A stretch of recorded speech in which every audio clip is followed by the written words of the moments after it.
क्या निकाला आपका इक्विवेलेंट मास निकाला, यानी किसी भी एलिमेंट का इक्विवेलेंट मास निकालने के लिए सबसे पहले उसका क्या आना चाहिए, एटॉमिक मास आना चाहिए। क्या आना चाहिए आपको, एटॉमिक मास, और उसकी क्या आना चाहिए, वैलेंसी। तो देखो कैसे निकलेगा, जैसे लिख दिया मैंने, यानी आप फार्मूला क्या लिख सकते हो, E बराबर A/B।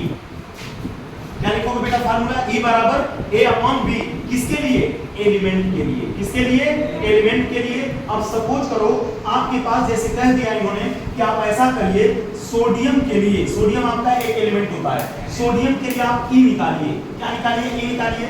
अब बताओ सोडियम का बेटा एटॉमिक मास कितना होता है, 23 होता है। कितना होता है, 23, और इसकी वैलेंसी 1 होती है।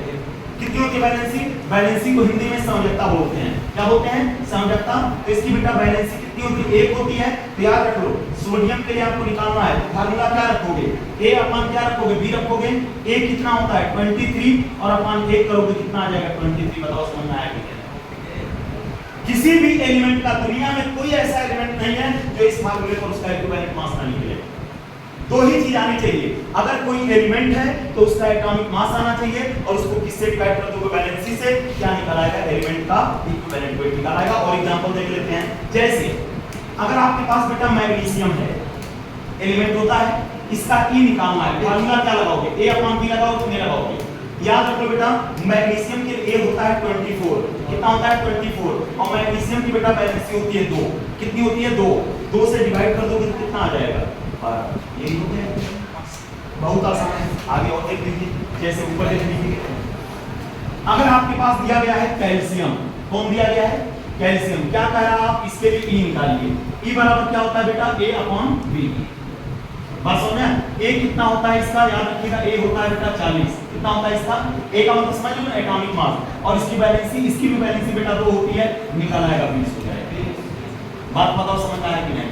कोई भी एलिमेंट अगर आपके पास दिया गया है, उसका कहा जा रहा है कि आप इक्विवेलेंट मास निकाल के दिखाइए, आप क्या करिएगा, उसके एटॉमिक मास को ऊपर रखिएगा, और एटॉमिक मास को क्या कर दीजिएगा, वैलेंसी से डिवाइड कर दीजिएगा। चाहे जितना बड़ा एलिमेंट होगा उसका क्या निकल आएगा, E निकल आएगा।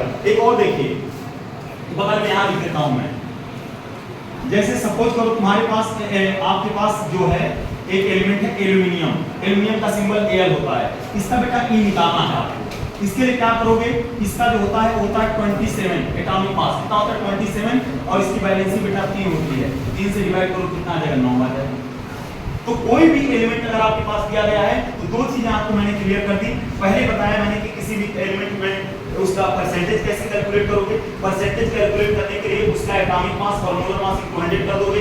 लेकिन अगर कोई, मैंने अभी कंपाउंड का नहीं बताया, सिर्फ किसका बताया, एलिमेंट का। एलिमेंट के लिए मतलब तत्व के लिए अगर आपको तुल्यांक की बात निकालना है, इक्विवेलेंट मास निकालना है, तो सबसे पहले क्या करिए, उसका एटॉमिक मास रखिए और वैलेंसी से क्या कर दीजिए, डिवाइड कर दीजिए। चाहे जितना बड़ा क्वेश्चन होगा हल हो जाएगा। एग्जांपल के तौर पे सबसे पहले मैंने बताया सोडियम के लिए, सोडियम के लिए बेटा कितना निकल के आता है, 23 आता है। क्या करोगे, A/B कर दोगे। A का मतलब एटॉमिक मास, वैलेंसी कितनी होती है, 1 होती है।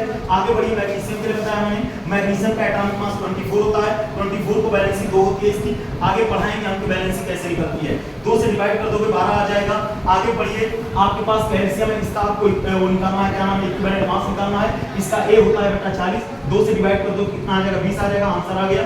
आगे बढ़िए, आपके पास एल्यूमिनियम है, इसका आपको निकालना था, 27 होता है इसका एटॉमिक मास, और वैलेंसी होती है 3। निकाल दोगे, चाहे जितना बड़ा क्वेश्चन होगा। बताओ इक्विवेलेंट समझ में आया कि नहीं आया, परसेंटेज समझ में आ गया।